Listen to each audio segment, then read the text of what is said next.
Hello everyone, welcome back to my channel. In this video, we will discuss about one more update through the Haryana Staff Selection Commission Art and Craft भर्ती special.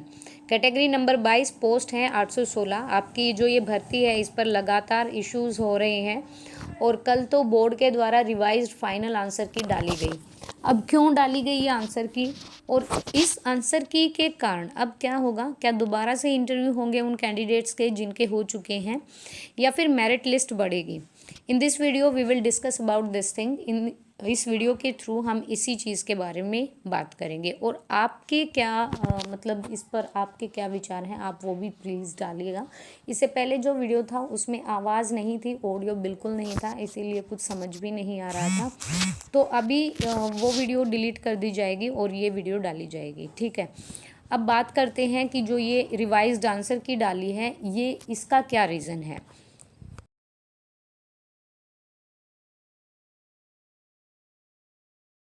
Number 22 के लिए final revised answer की डाली गई। इस की में जो आपके क्वेश्चन हैं, देखिए एक तो 6 नंबर क्वेश्चन जिसमें इन्होंने 4 पार्ट दिए हैं ABCD, ये आंसर हो सकते हैं, ठीक है, मतलब आंसर हैं, ये बोर्ड के द्वारा डिक्लेयर किया गया है। 23 नंबर जो क्वेश्चन है उसमें B एंड C ऑप्शन दिया है और यहाँ से ये वाला 91 नंबर जो क्वेश्चन है उसमें C एंड D दिया हुआ है। आप अपना इस की के अकॉर्डिंग एक बार ज़रूर मैच कीजिएगा कि आपके कितने मार्क्स बन रहे हैं और इन्होंने अब ये आंसर की क्यों डाली है। बेसिकली आपका जो है वो इंटरव्यू सेशन भी ख़त्म हो चुका है। सिर्फ वो केस रहते हैं जिन्होंने कोर्ट में केस डाला हुआ है, उन पिटिशनर्स के केस जो चाहते हैं कि उनका प्रोविज़नल इंटरव्यू लिया जाए और उनका इंटरव्यू कोर्ट के ऑर्डर के अकॉर्डिंग लिया भी जा रहा है। आज जो है वो पूनम देवी की हियरिंग है, वो होगी और उसके बाद आपका हो सकता है फाइनल रिजल्ट आज शाम तक डिक्लेयर हो जाए या फिर कल हो जाए। बाकी के जो भी केस हैं वो इस भर्ती पर चलते रहेंगे। होगा क्या कि इन्होंने ये रिवाइज्ड आंसर की इस बिहाफ पे डाली है जो कैंडिडेट ये कहना चाह रहे हैं कि भाई उनके 51 मार्क्स बन रहे थे और इनको डीवी के लिए नहीं बुलाया गया या इनको कोई भी कॉल नहीं आया या इनका इंटरव्यू नहीं हुआ, इसीलिए उन्होंने कोर्ट में केस डाला हुआ है। एक केस के लगभग 50 से 60 हज़ार रुपये लग जाते हैं।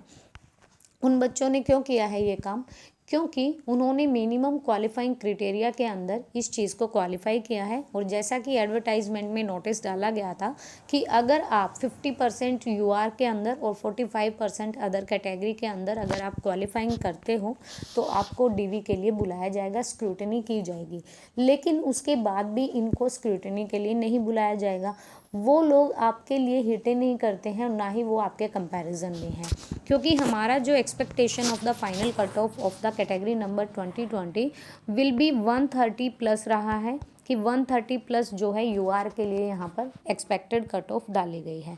जिन कैंडिडेट्स के यहाँ पर 100 नंबर बन रहे हैं यूआर कैटेगरी में, रिजर्वेशन नहीं है अनरिजर्व कैटेगरी में, उन्होंने बोला है कि उनका डीवी यहाँ पर लिया जाए प्रोविजनली टाइप से।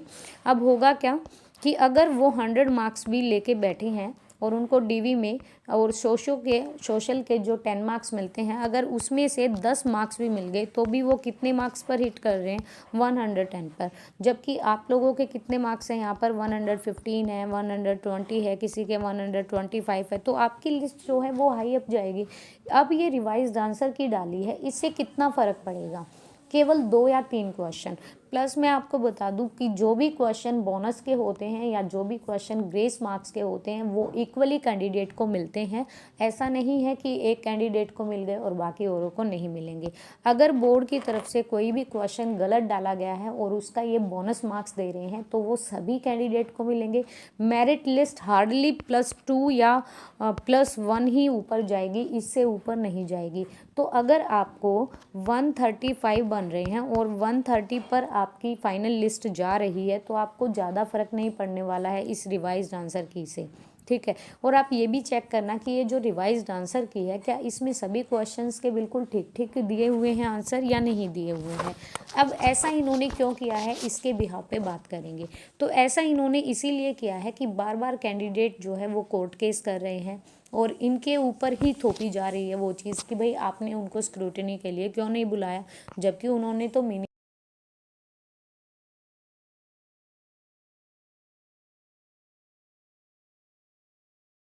था call off the interview to the candidate, हमें इंटरव्यू के लिए कैंडिडेट्स को कॉल करना चाहिए था।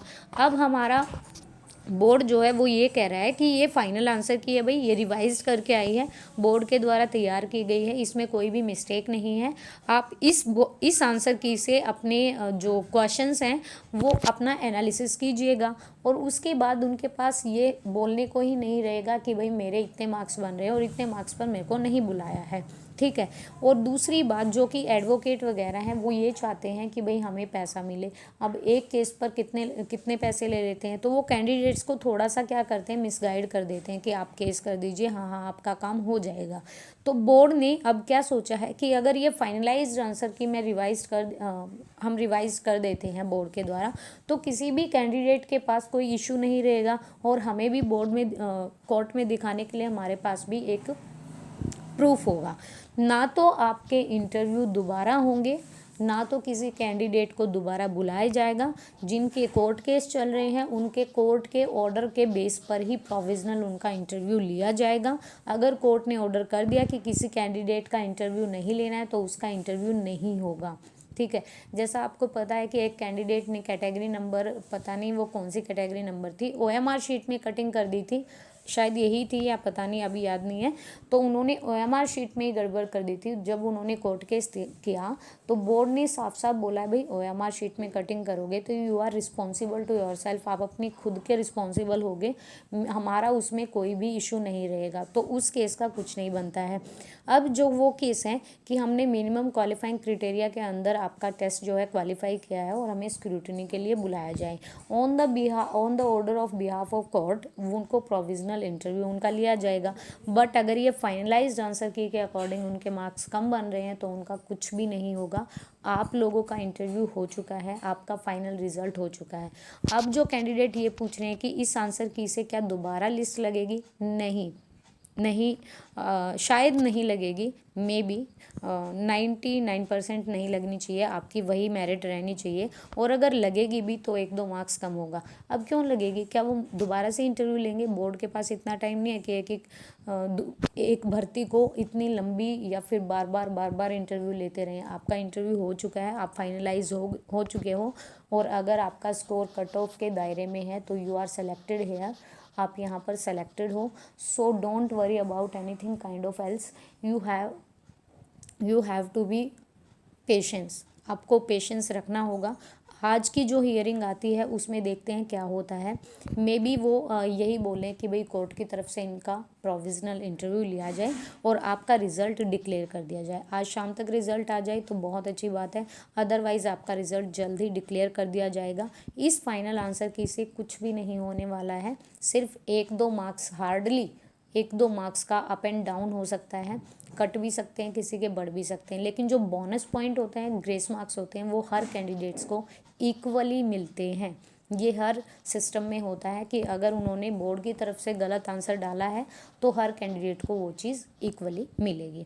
सो this video is regarding about the special art and craft भर्ती category number 22। I hope so you like my video. If you like it please like it and share it to others also, and please subscribe my channel. Thank you for watching the video, thank you for visiting the channel, and comment box में comment करके बताइएगा कि ये revised answer के आने के बाद क्या आपके मार्क्स घटे हैं या बढ़े हैं। Thank you so much.